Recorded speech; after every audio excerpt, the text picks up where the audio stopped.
The Jomo Kenyatta International Airport is not up for grabs. It's not up for grabs. And why am I saying that? Because we're probably already looking at a deal that has been inked. A lot of people have a lot of questions and a lot of concerns about what is currently going on with the Adani deal and what it means for JKIA. Let's look at some of the facts before we ask conversations to be had. Let's look at exactly what is going on. And we look at some of these in the dailies today. Now, Adani Enterprises, which is an Indian conglomerate, has now set up a Kenyan subsidiary to push to take over the running of the Jomo Kenyatta International Airport amid opposition among transport workers to the takeover by the Indian conglomerate. Okay, that we know.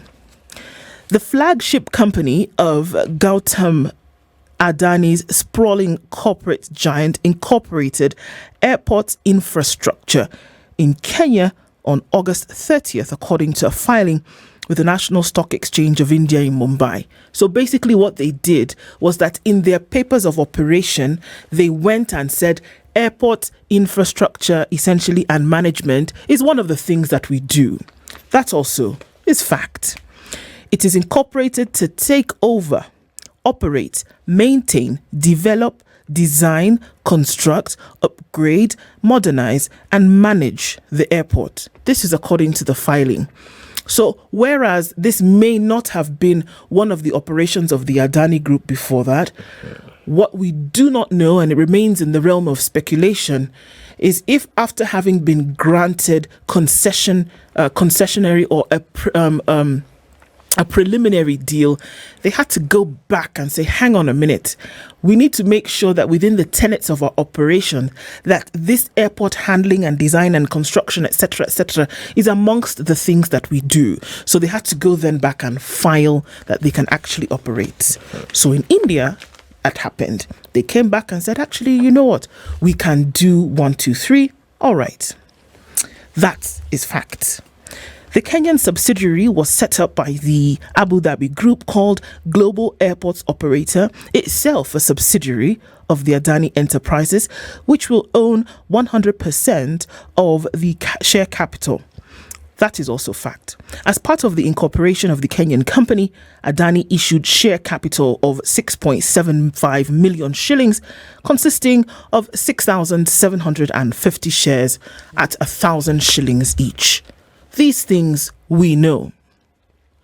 Now, according to documents that we saw yesterday and other bits and bobs of information that we've gotten, it is very clear, it is of no secret now to anybody, that the infrastructure development of the Jomo Kenyatta International Airport will be handed over to the Adani Group.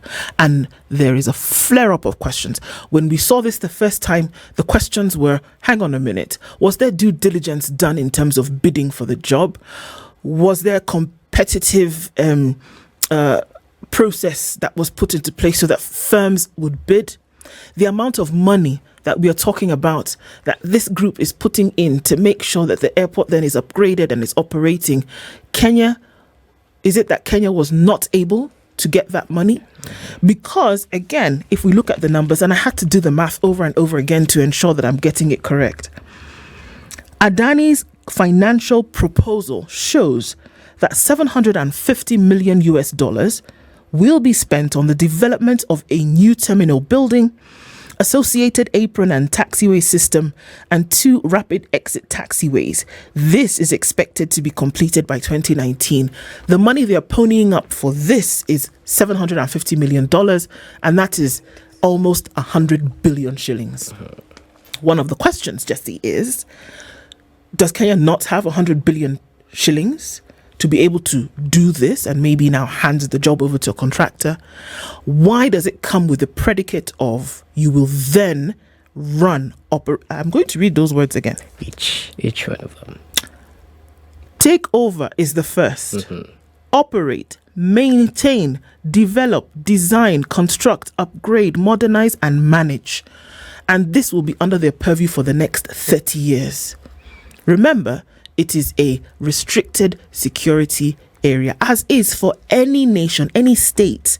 Its airports are high security and a lot of things come and go. Has there been enough public participation when it comes to such a thing? And everybody is up in arms at the moment. We have airport workers who are saying, what does this mean for us? Will we lose our jobs?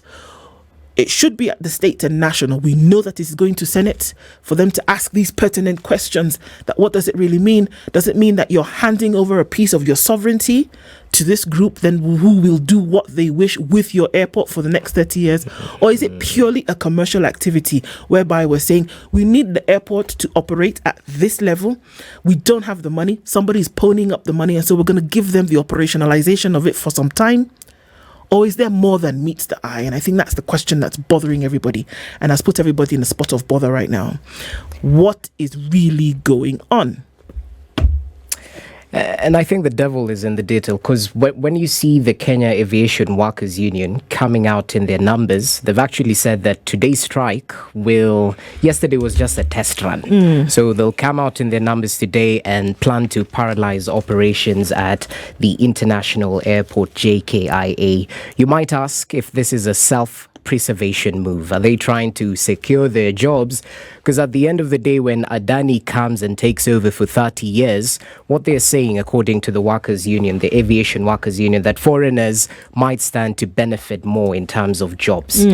That's number one. Number two, I was listening to the leadership of the Kenya Aviation Workers Union, and they had an issue with foreigners, and this points to the international airport being a key security installation. Currently, as we speak, there were foreigners who were taking photos of key security installation areas within JKIA, and some of these aviation workers had an issue with it.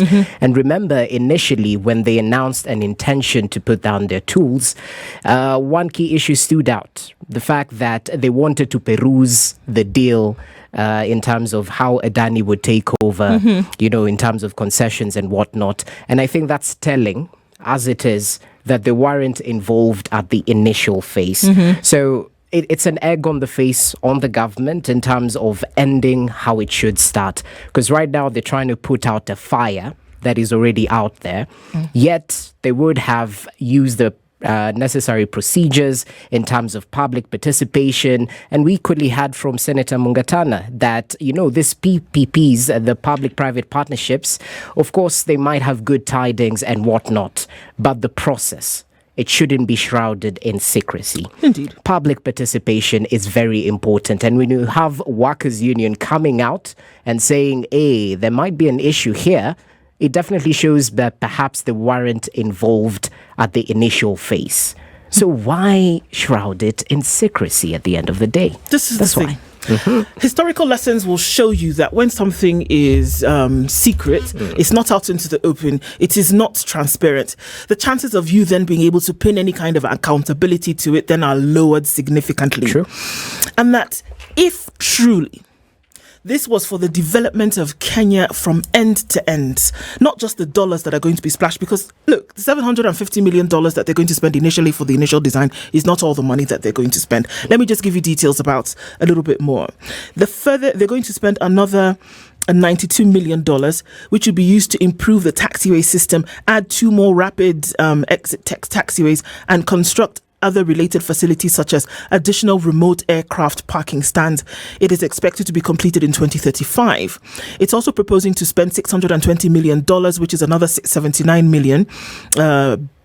billion shillings on the development of new facilities, with the company adding that it will be done carefully to ensure seamless integration with the existing infrastructure.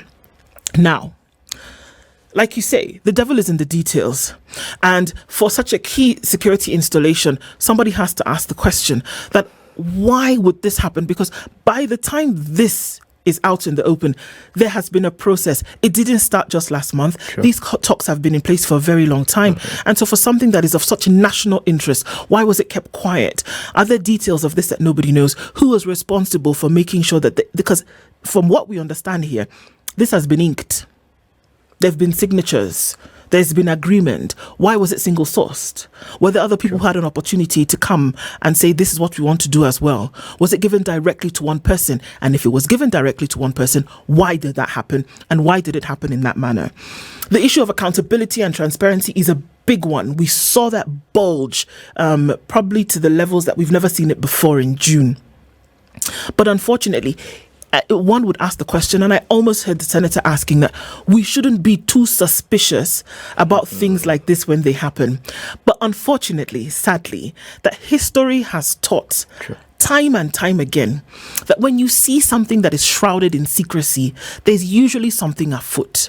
And you really wouldn't know anything about it until the dollars have been spent, until the ink has dried and the thing is gone.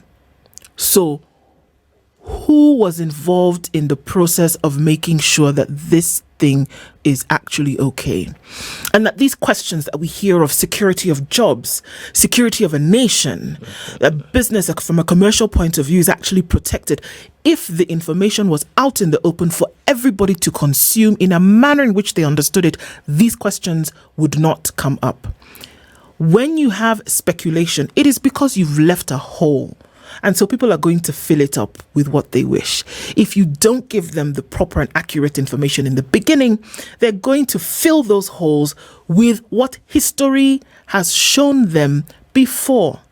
And I think there lies a beautiful opportunity for you to tell Kenyans today, look, if we needed help to be able to upgrade JKIA, this is the way in which we chose to go. But if you choose not to say anything about it, and then you only start to, we have not even seen any explanation, but we only hear rumblings and murmurings of something when somebody leaked a document to somebody else, then there's a big problem. That the question is that you're so far from a place of accountability and transparency from government to its people when things like this happen that you have to backtrack and even remember where you are. It's a problem. It should be in the public. It should be in the open, in the middle of the day when the sun is high. Because unfortunately, this just does not work. And, you know, it's not just about self-preservation. When you talk about the workers' union coming out in dispute in terms of this Adani deal, because according to the union, they equally add that not just job security, they are that leasing the international airport JKIA to Adani might impose additional tax burden on Kenyans through increased airport charges. And this, of course, will ultimately increase the cost of doing air travel. And it's also proper to note that Adani is doing business. At the end of the 30 years, they will definitely be looking at their account books. And according to the information we have, the company wants to operate the airport for 30 years and transfer it back to JKIA at a value to be determined by the two parties, giving it an internal rate of return. What this IRR means in terms of financial analysis is just an estimate of profitability of the potential investments. So this particular group will be looking at a way that their profitability is guaranteed at 18% IRR. So this might come at the cost of a Kenyan taxpayer at the end of the day. So it's a whole issue. It is. Multiple layers that need to be canvassed adequately in good time so that transparency is at the forefront. Top of the agenda, definitely. Okay, at this point, we're going to take a call from Moses Ndiema, who's the chair of the Kenya Aviation Workers Union, and he's going to have that conversation with us. Moses Ndiema, good morning. Good morning, Spice FM. My name is Moses Ndiema, not Moses, but yes, I understand many people confuse it for Moses. Okay, sorry about that. I'm the Secretary General of Kenya Aviation Workers Union, not the chairman. Okay, so the Secretary General of the Kenya Aviation Workers Union, Moses Ndiema, on the line with us this morning, and we want to get a few insights from you. We have I mean, a lot of the information is out in the public right now. We dare say that a lot of it is not quite sure exactly what is happening, but we do know that unions are already having an issue, and I guess we want to hear from you in terms of what matters arising could be and what it's going to look like over the next couple of days, Mos. Okay, thank you. I think we are equally in the dark in a lot of issues surrounding the intended Adani takeover of JKIA. I like the last part of your comments when you say that the union is not just fighting for self-preservation. Indeed, we are not fighting for self-preservation. We are pursuing what we believe is on one part. These are labor rights that the government cannot be, negotiating with a third party on issues that would impact labor rights without our involvement. That is our first approach. Our second approach is, at the end of the day, we form part of the Kenyan citizenry. We are part of, the Kenyan population. We are Kenyans, other than being union leaders or workers. And so if there was a genuine attempt to invite an investor to come and invest at JKIA or any airport for that matter, or anywhere in this country, then what would be the process? What does the law say? I'm not a lawyer, but one thing I know is that Kenyans have a right to demand for openness and transparency. So on that one again, we join hands with the rest of Kenya and to demand that, in a layman's language, if it is good for the country, let us know what is in it. Don't hide it. And number two, the law gives the union the right. The Constitution of Kenya gives the unions right to represent their members, and so nobody should, infringe our space. To get into the specifics, nobody ever talked to us about this Adani thing until the acting managing director issued a press statement to the country. And I think he was prompted by, Kenyans who wrote directly to him demanding for information. And that is when he responded and admitted to the fact that indeed Adani had presented to them a PIP proposal. That was an eye-opener for all of us. And we were like, okay, that was almost 3 months after they got the proposal. That's when we started the demand. Can we get that information? Can we look at that proposal? The willingness was never there until we issued a strike notice. That is when we had meetings with both the Minister of Transport and the Minister of Labor. And reluctantly, they offered to share with us an incomplete concession agreement that is still works in progress. They are still negotiating it, but of course on condition that we don't share it out. So I hope you'll not be asking me to share it with you. Well, not at this point. Yeah. So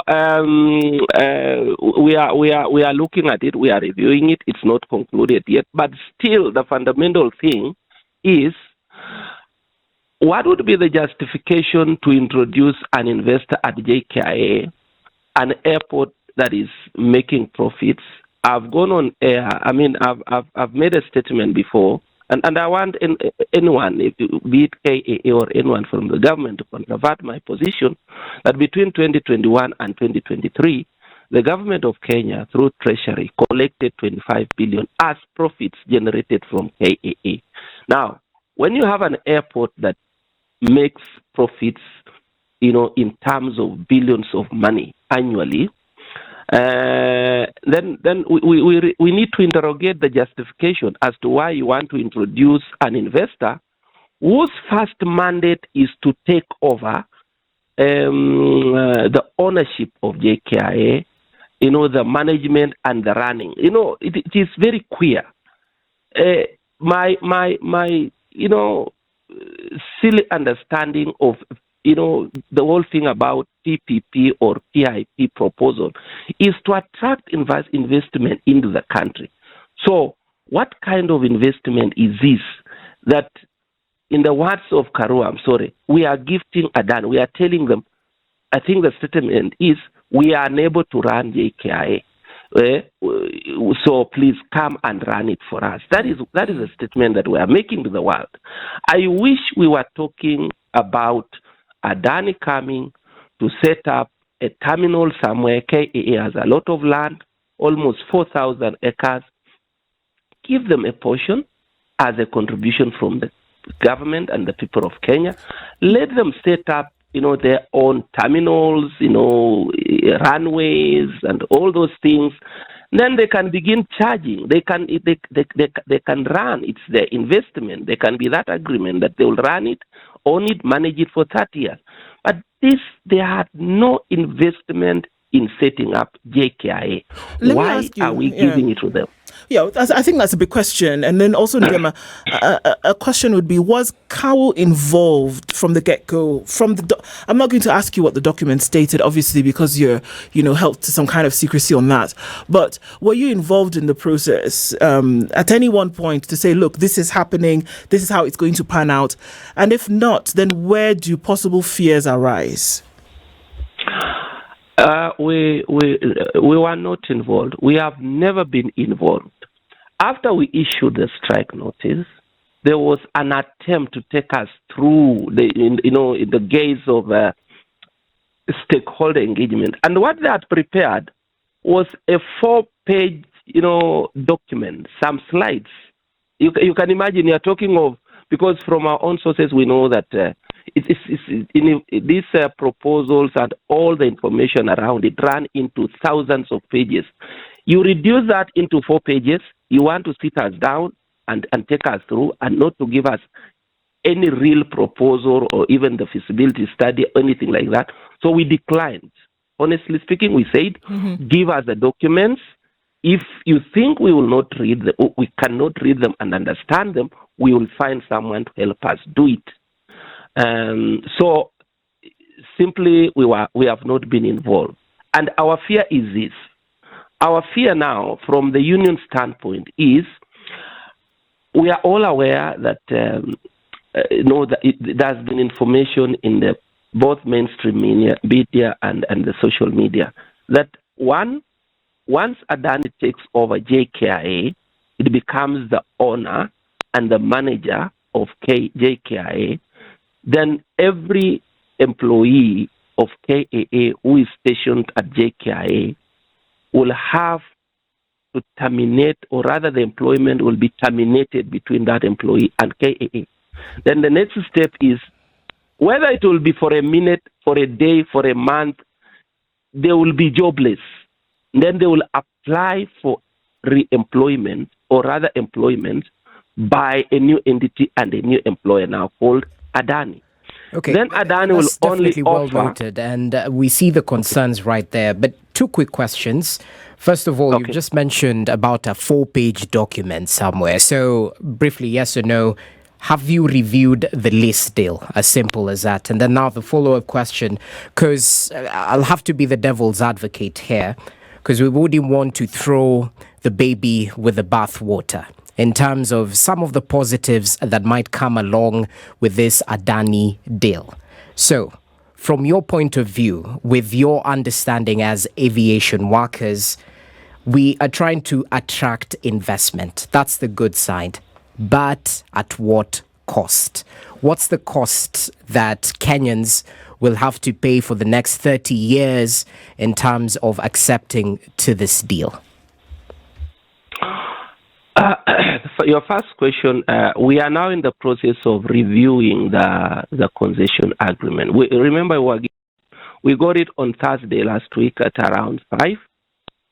Actually, yesterday is when we started work on it. So we've not made much progress. We have not, in short. Maybe by end of this week, we'll be having maybe some views, some opinion about it. 2, I condensed the view that we are attracting investment. Which investment is that? Because from what we are learning, even in the media yesterday, if you remember, if Citizen ran a story yesterday where they are saying that it will take Adani up to 2029 to have a terminal. This is 2024. You want to run JKIA, collect the money, own it until 2029. So the question is that their money? Are we attracting any foreign investment in this case? So for me, I'm still at that, basic stage where I'm contesting whether indeed we are attracting anything, any investment from Adani. Why are they unable to set up a terminal without owning and running JKIA? Why? Yeah, essentially, why because I think the question is most that why can't you come in as, even if it was an infrastructure consultant, if you're in the business of doing this, why can't you come in as a consultant? You do the work that needs to be done, you finish and you go. The issue of taking over, managing for the period of time, I think is what is bringing a lot of uncomfortability across board. That what does it actually mean when you give over the management of something so sensitive to an external party, putting so many other things on the line, whether it's speculated or otherwise, that why then does the management have to go over to somebody else for such a long period of time? Isn't that one of the major concerns that's going on here? Correct. Perfectly put. That is our stand. We need answers to that question first. What has been the response in terms of, obviously, I know you're going this morning to have some engagements around what would happen next, but what is some of the ask that says, look, we say, let this thing be transparent, let it be accountable, let us know exactly what is going on, or in the absence of that, KAWU will essentially down its tools? Basically, what we are saying as Kenya Aviation Workers Union is that we will not embrace the idea of Adani running JKIA. We are at that point where we are saying, give us all the documents, we will review them. If indeed there are positives in this proposal, for example, there's evidence that here is an investor who wants to invest these billions of money to improve aviation sector, we will support it, except that it should not include the takeover of JKIA. That is basically what we are saying, without going into the nitty-gritties of do this calculation, do that calculation. Let me re-emphasize what one of the people there said, I don't know the name, that one of the things that Adani is proposing is to raise the levies. That is the charges at the airport. And it is simple reason that JKIA currently is making profits at a certain rate. Now you are introducing a businessman who must get his card. They must make money out of this. How are they going to make it? The easiest and the simplest way is raise the charges. Everything from rentals, landing fees, parking fees, everything will almost double up. So, in fact, it might make JKIA unattractive, actually, because then that cost will be loaded on the users, travelers, airlines. And in the long run, it can have a ripple effect on the ability of organizations or employers to improve terms of employment. Because at the end of the day, everybody's there to make money, to make a business, not to run into losses. So if you look at it from that perspective again, we are afraid the entry of Adani might spell doom. It might spell doom. Moses, we want to thank you very much for giving us those insights this morning. This is an extension of an invitation for you to actually come into the studio and have a conversation with us in the coming days. I know that you go for a presser this morning to further discuss some of these issues and then to hear what the coming days will look like. So again, it's an invitation for you to be here in the Situation Room to talk to us about some of these, talk with us about some of these issues. And I'm guessing the answer to that is a yes or a yes. Yes, I will come. I commit to come in the next, maybe even in the course of a week. I'll make time. I'll come. Asante Get in Sana, touch. thank you very much. Thank you. Ndiema is the Secretary General of the Kenya Aviation Workers Union. Just looking to some of those Adani deal issues this morning. Asante Sana for being on the line with us this morning. We continue our conversation this morning, and the Adani deal, as it's now already been given that buzzword, is having a knicker twist kind of conversation, a rather positioned situation in the country. Firm to operate JKIA for 30 years. Let's look at that at a glance. The Indian company is proposing a city-side development consisting of hospitality, business centres and other amenities accessible to travellers and city residents. The company wants to operate the airport for 30 years and transfer it back to JKIA at a value to be determined by the two parties, giving it an internal rate of return on equity of 18%.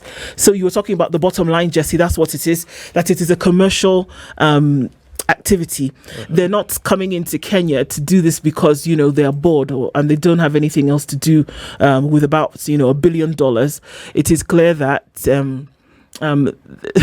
it's clear that they want to do something and make a little bit of money out of it, as they are in the business of doing this anyway.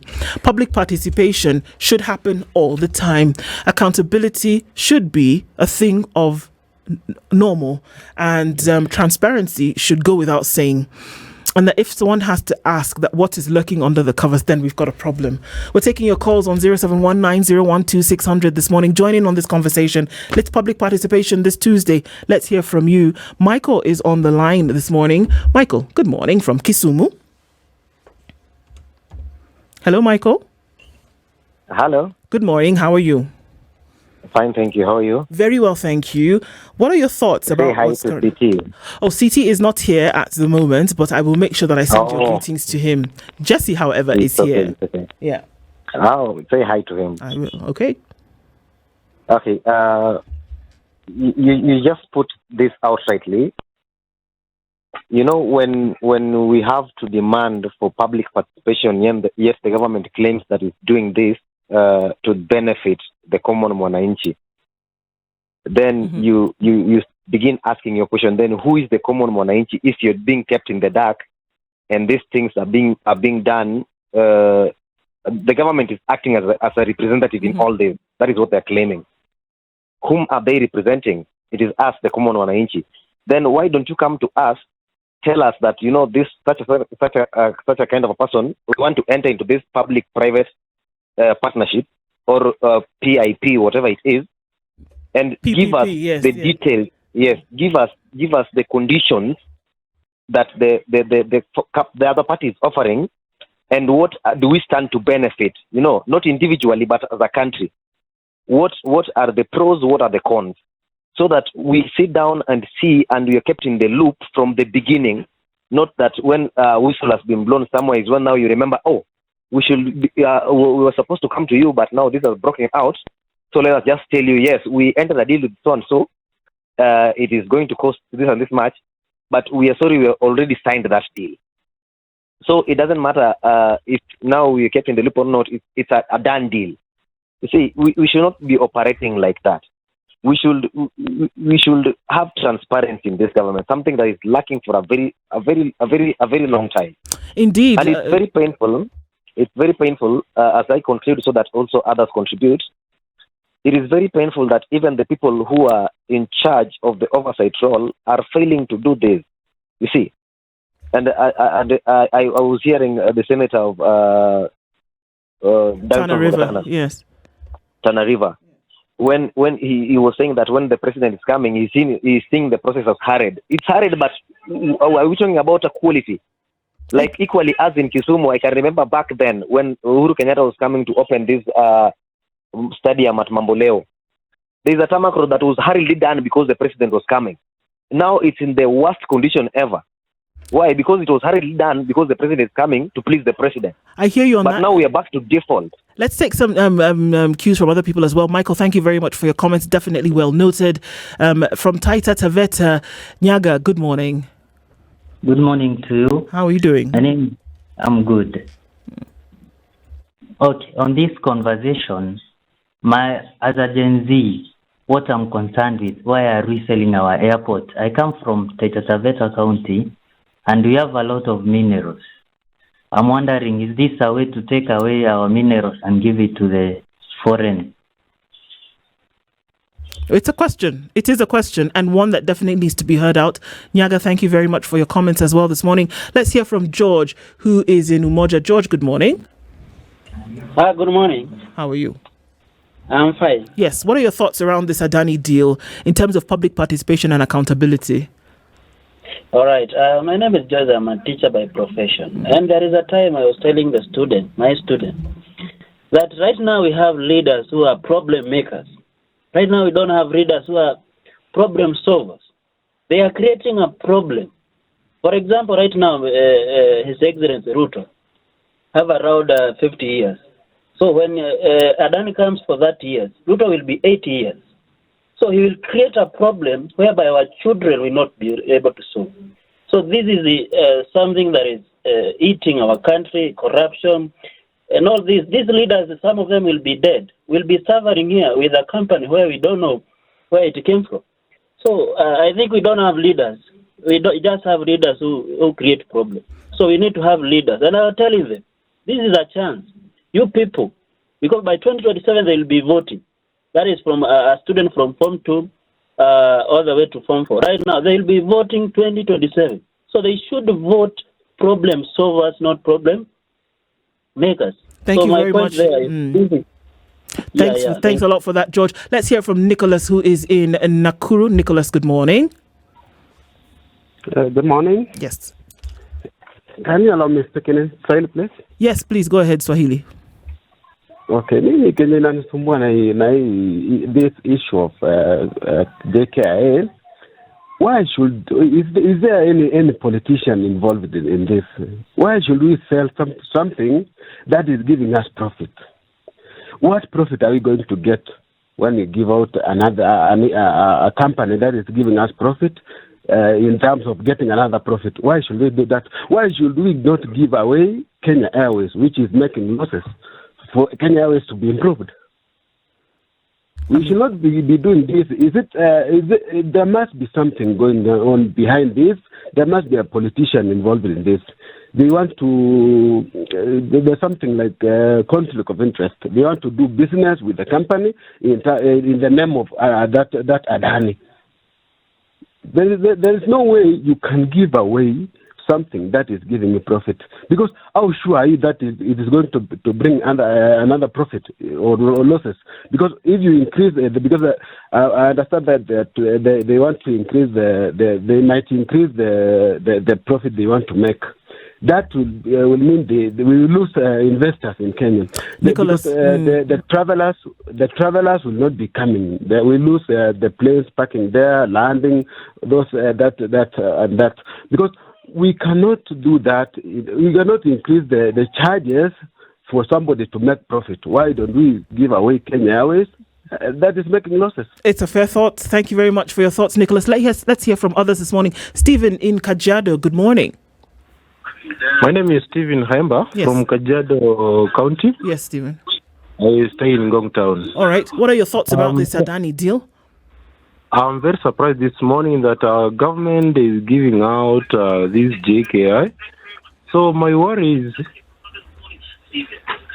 this JKI has been actually beneficial to our county, to our country.